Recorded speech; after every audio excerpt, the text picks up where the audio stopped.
Online email या WhatsApp के माध्यम से लॉटरी लगने का झांसा देते थे और उसके बाद उक्त नंबर से संपर्क करके उन्हें बोलते थे कि अगर ये लॉटरी के पैसे आपको पाने हैं तो इतने इतने रुपए। सब कुछ इसमें पता करने के लिए हम इन्हें रिमांड पर लेंगे, क्योंकि ये सब कुछ ये जो भी टेक्निकल चीज़ें होती है उनके अनुसंधान में समय लगता है और काफ़ी पूछताछ करना पड़ता है।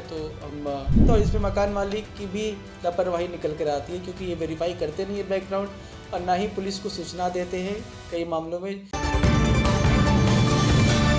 इन दिनों साइबर फ्रॉड जो है काफ़ी एक्टिव नज़र आ रहे हैं और इसी के आलोक में कहीं न कहीं पटना पुलिस को एक गुप्त सूचना मिली थी कि रामकृष्णा नगर थाना अंतर्गत एक किराए के मकान में कुछ साइबर फ्रॉड जो है वो एकत्रित हुए हैं और जिसमें से कई लोग जो है कनाडा के रहने वाले हैं और उनके द्वारा जो है लोगों को लॉटरी के नाम पर जो है पैसा ऐंठा जा रहा है, साइबर फ्रॉड किया जा रहा है।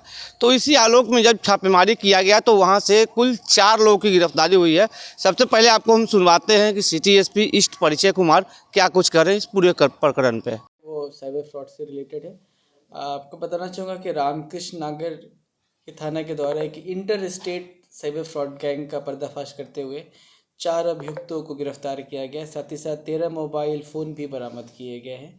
ये सभी के सभी रामकृष्ण नगर अंतर्गत शिवनगर जकियारपुर में एक भाड़े के मकान में रहकर अपना साइबर फ्रॉड का धंधा चला रहे थे। ये जो उद्भेदन हुआ है इसको लीड कर रहे थे वहाँ के एसएचओ राजीव कुमार। और ये जो 4 अभियुक्त गिरफ्तार हुए हैं उसमें से पहला है चिंटू कुमार जो नालंदा जिला का रहने वाला है। दूसरे अभियुक्त का नाम रॉबिन है और ये बेंगलोर कर्नाटका का रहने वाला है। तीसरा मधुसूदन रेड्डी है और ये भी कर्नाटक का रहने वाला है, नारायणपेट जिला का। और चौथा गोविंद राज है, ये भी बेंगलोर सिटी का रहने वाला है, कर्नाटक स्टेट का। तो इसके पे इन सभी के पास से मोबाइल में लाखों के ट्रांजैक्शंस के डिटेल्स मिले हैं। तो ये कई प्रकार की साइबर फ्रॉड किया करते थे। उसमें से एक ये टिपिकल था जो ऑनलाइन ईमेल या व्हाट्सएप के माध्यम से लॉटरी लगने का झांसा देते थे और उसके बाद उक्त नंबर से संपर्क करके उन्हें बोलते थे कि अगर ये लॉटरी के पैसे आपको पाने हैं तो इतने इतने रुपए, टिपिकली 10,000 15,000 रुपये आपको पहले जीएसटी के रूप में भरना पड़ेगा और उसके बाद आपको पैसे मिलेंगे। तो इस तरीके से पैसे ठगी किया करते थे। और भी इनके बहुत सारे मोडस ऑपरेंडी है। ये एक इनका जो इस नेटवर्क में और भी व्यक्ति हो सकते हैं। एक व्यक्ति का नाम भी हमें पता चला है जो नालंदा जिला का रहने वाला है, उसकी भी गिरफ्तारी के लिए छापेमारी कर रहे हैं। ये और भी कई प्रकार के साइबर फ्रॉड किया करते हैं। तो इनको सब कुछ इसमें पता करने के लिए हम इन्हें रिमांड पर लेंगे, क्योंकि ये सब कुछ ये जो भी टेक्निकल चीज़ें होती है उनके अनुसंधान में समय लगता है और काफ़ी पूछताछ करना पड़ता है। तो हम माननीय न्यायालय से इन सभी को रिमांड पर लेके इसमें और आगे भी इन्वेस्टिगेशन करेंगे। कितने लोग पकड़े गए हैं और मास्टरमाइंड कौन है? जी हाँ, इसमें 4 व्यक्ति पकड़े गए। जैसा कि मैंने आपको बताया, 2 कर्नाटक के हैं, एक बिहार का है और एक आंध्र प्रदेश का है। नहीं, ये 3 कर्नाटक के हैं और एक बिहार के हैं। तो इसमें मास्टरमाइंड एज सच इन चारों के ऊपर भी एक व्यक्ति है जिसने मकान भाड़े पे ले रखा था। अभी तक उसकी गिरफ्तारी नहीं हुई, इसलिए उसका नाम अभी डिस्क्लोज नहीं कर रहे। वो मास्टरमाइंड हो सकता है या फिर कोई अन्य व्यक्ति भी हो सकता है जो उसके ऊपर भी हो।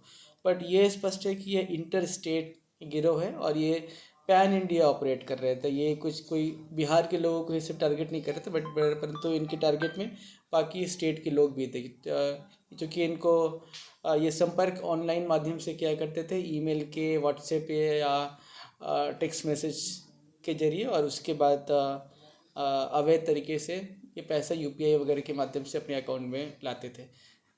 कई सारे स्क्रीनशॉट मिले हैं। अभी हम इस बात का हिसाब ही लगा रहे हैं, बट एक अंदाजे से आप बोल सकते हैं कि लाखों के ट्रांजैक्शन इनके अकाउंट में हुए हैं। 10 लाख से भी ज़्यादा के ये हो सकते हैं।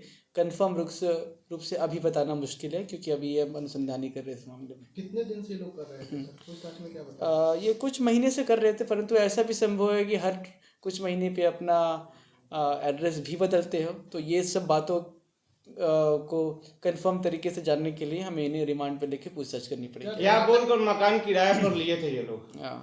मकान तो बस ये काम वगैरह करने या ये पढ़ाई कोचिंग के नाम पे इन्होंने किराए पे लिया था। स्पष्ट रूप से कुछ बताया नहीं था और इसमें मकान मालिक की भी लापरवाही निकल कर आती है, क्योंकि ये वेरीफाई करते नहीं है बैकग्राउंड और ना ही पुलिस को सूचना देते हैं कई मामलों में। जबकि कितनी बार जो भी किराएदार है उनसे अपील की गई है कि जो उनके यहाँ जो भी किराएदार रहते हैं शॉर्ट पीरियड के लिए या लॉन्ग पीरियड के लिए, इसकी सूचना जो फॉर्म है, फॉर्म आपको थाने से मिल जाएगी, उस फॉर्म में भर के अवश्य रूप से थाने को दे। तो ये क्या करते थे, इसका वेरिफिकेशन क्या बोलकर मकान भाड़े पे लिया था, इसका वेरिफिकेशन मकान मालिक करते नहीं है। मकान मालिक पर भी कार्रवाई होगी या कर्नाटक पुलिस? जी, अभी तक तो मकान मालिक का इन्वॉल्वमेंट एज सच इस मामले में निकल कर नहीं आया। अगर ऐसा कुछ भी पता चलता है कि उनकी भी संलिप्तता है तो उन पर भी अवश्य रूप से कार्रवाई होगी। और जहां तक कर्नाटक पुलिस से सहयोग की बात है तो निश्चित रूप से जैसे 4 में से 3 अभियुक्त कर्नाटक के हैं, तो इस मामले में कर्नाटक पुलिस से भी सहयोग लेंगे।